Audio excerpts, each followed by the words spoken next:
Picasso studies an object like a surgeon dissects a cadaver.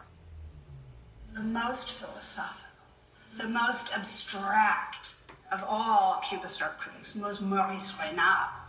And if you read his work, he frames it in terms of Kant, he frames it in terms of abstraction, to a degree that not only would you never know the cinema had ever been invented, it was as though Cubist pictures didn't exist as physical objects. It's pure abstraction. And yet it turned out he was the first sustained film critic. He loved the cinema.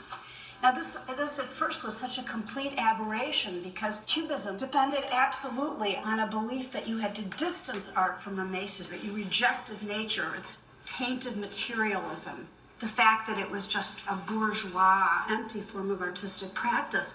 And so most Cubist critics hated cinema because they hated photography, because it was mimetic, it reproduced nature.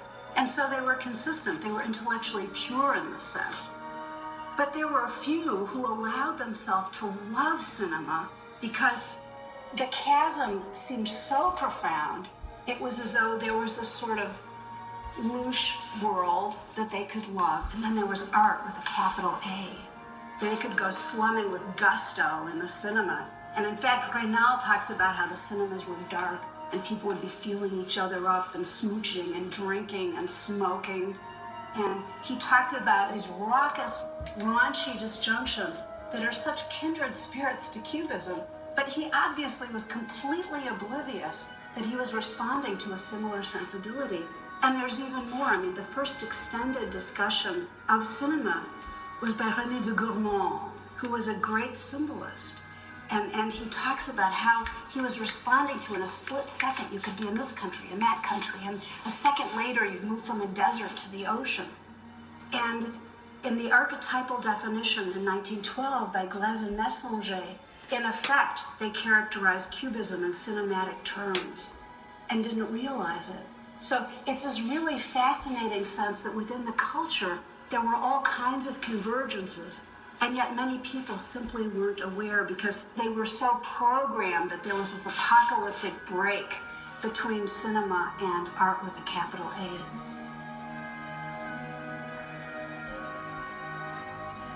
One of the things I love about these paintings is how the color has just been sucked out of it. It's almost like taking a color television and turning the color down. Maybe, I'm not sure what they were thinking, but in my case, I just didn't want to depend on color. I didn't want to depend on color to carry the painting. I wanted the structure and the information to be, something that didn't depend upon the kind of entertainment value of color. That is, that if you don't like anything else you're looking at least you're looking at some beautiful color. And I think also there is in limitation an ability to focus on the other issues because you've gotten color out of there. Can you still make a painting that's interesting?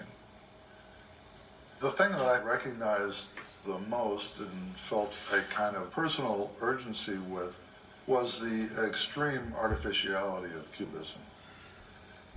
It was not about space. It was not about atmosphere. It was not about the way we see things in nature. It's highly compressed, insistently flat. You are always aware that you're looking at distribution of colored dirt on a flat surface.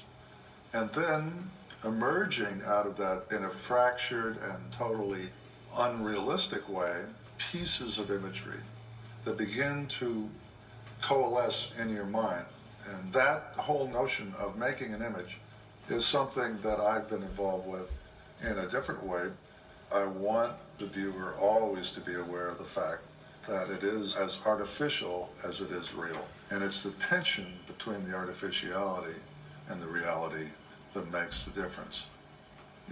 Style is embedded in process. That's where the rubber meets the road in painting. You have the thought process of the artist. And that's a contemporary experience for you. It's like you're watching it happen in front of your very eyes. You can deconstruct it and then construct it back again. And in that process, it's yours, it's your experience.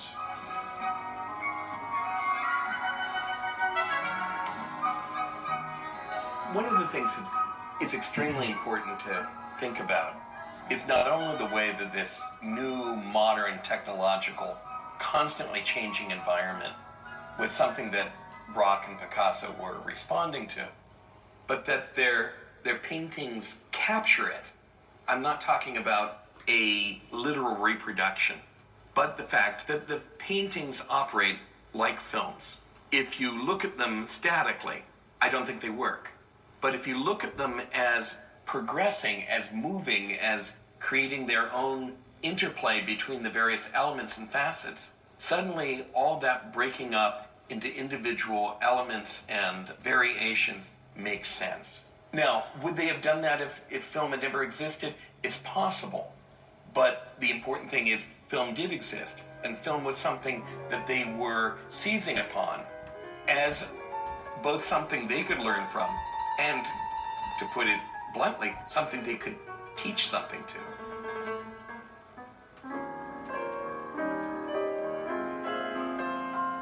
One of the things that I think makes Cubism, in the simplest sense, such a beautiful moment in the history, not just of Western art, but the history of the Western imagination, is its ability to make us feel deeply the promise of the new, that the possibilities that are right there in front of us in flight, in the newspaper, in the caricature journal, in the movies, that those things aren't a threat to high culture. Those things aren't things that mark the end of artistic originality, but that they can be incredibly powerful stimulants, incredibly powerful resources for art, for painting, for the oldest of forms, to go on and to renew itself. Cubism has always been more seen in the light of Picasso than of Braque. And I feel that that early period was a period where they hardly could be disentangled. The question I asked myself was, how is it possible when two artists work so intensely together? That is only possible for a short period of time. That can never continue forever.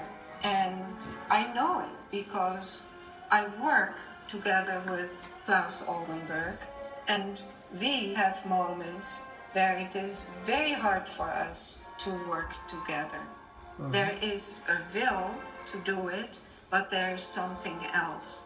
And that something else is so beautifully expressed in this idea of two mountain climbers